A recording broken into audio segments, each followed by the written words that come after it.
அன்பர்களே, இந்த பதிவில் நாம் விரைவில் தவேக அமைச்சரவை விரிவாக்கமும் புதிய அரசு மீதான மக்கள் எதிர்பார்ப்பும் என்பது பற்றி பார்ப்போம்.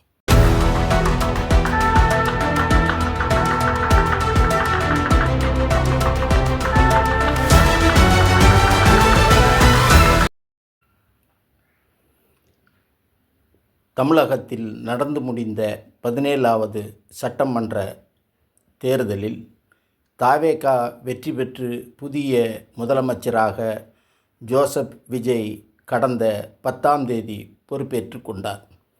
அவருடன் 9 அமைச்சர்களும் பதவியேற்று கொண்டனர். இருந்தபோதிலும் இன்னும் 22 துறைகளுக்கு அமைச்சர்கள் நியமிக்கப்படாததால் தமிழக பட்ஜெட் தயாரிப்பு பணிகள் நடைபெறுவதில் மந்த நிலை நிலவுகிறது. தமிழக அரசின் இடைக்கால பட்ஜெட் கடந்த பிப்ரவரி 17ஆம் தேதி தாக்கல் செய்யப்பட்டது. தற்போது 2026-2027 ஆண்டுக்கான பட்ஜெட்டை தாக்கல் செய்து துறைகளுக்கு நிதி ஒதுக்க வேண்டிய அவசியம் அரசுக்கு ஏற்பட்டுள்ளது. குறிப்பாக நிலுவையில் உள்ள திட்டங்கள், புதிய திட்டங்கள் போன்றவற்றை செயல்படுத்துவதற்கு நிதி ஒதுக்க வேண்டியது அவசியமாகிறது.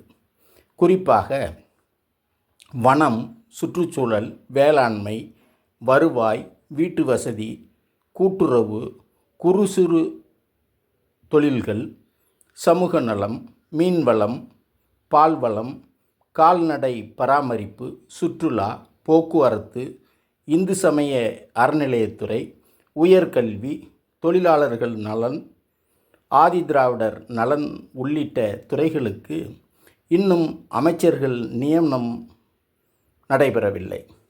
ஆகவே இன்னும் 2 நாட்களில் தவேக அமைச்சரவை விரிவாக்கம் செய்யப்பட வாய்ப்பு உள்ளதாக கூறப்படுகிறது.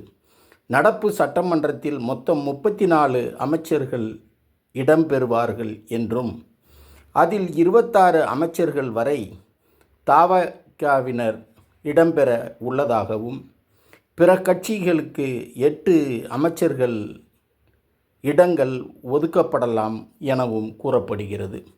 சட்டமன்றத்தில் நம்பிக்கை ஓட்டெடுப்பில் வெற்றி பெற்றுவிட்ட ஜோசப் விஜய் தலைமையிலான தவேக அரசு சமூக நீதி, சமநீதி, மதச்சார்பின்மையில் உறுதியாக இருக்குமா? ஏற்கனவே நடைமுறையில் உள்ள அரசின் நலத்திட்டங்களை தொடருமா? இவற்றை உறுதிப்படுத்தி மக்களுக்கு அளித்த தேர்தல் வாக்குறுதிகளை நிறைவேற்றுமா? இந்த புதிய அரசு எப்படி செயல்பட போகிறது போன்ற எதிர்பார்ப்புகள் பொதுமக்களிடத்திலும் அனைத்து அரசியல் கட்சிகளிடத்திலும் எழுந்துள்ளதை காண முடிகிறது. அமையவிருக்கிற தமிழக அமைச்சரவையில் காங்கிரஸ் கட்சிக்கு 2 இடங்கள் தர உள்ளதாக தகவல்கள் வெளியாகி வருகின்றன. காங்கிரஸ் சட்டமன்ற உறுப்பினர்கள் 5 பேர் உள்ளனர். அவர்களில் ராஜேஷ் குமாரும் விஸ்வநாதனும் அமைச்சரவையில் இடம்பெறுவதற்கான வாய்ப்புகள் அதிகம் உள்ளதாக கூறப்படுகிறது. அதோடு அதிமுகவில் இருந்து பிளவுபட்டு தவேகவை ஆதரிக்கும் 25 சட்டமன்ற உறுப்பினர்களில் சிலருக்கும் அமைச்சரவையில் இடம் தரப்படக்கூடும் என தெரிய வருகிறது. அதில் SP Velumani, CV Shanmugam, C Vijayabaskar உள்ளிட்ட 6 பேர் வரை அமைச்சரவையில் இடம் பெறலாம் என கூறப்படுகிறது. இந்த சூழலில் ஆளுநர் அர்லேக்கர் கேரளாவில் இருந்து இன்று சென்னை வருகிறார். அவர் புதிய அமைச்சரவைக்கு நாளை அல்லது நாளை மறுநாள் பதவி பிரமாணம் செய்து வைக்க உள்ளதாக கூறப்படுகிறது. நன்றி. மீண்டும் ஒரு பதிவில் சந்திப்போம்.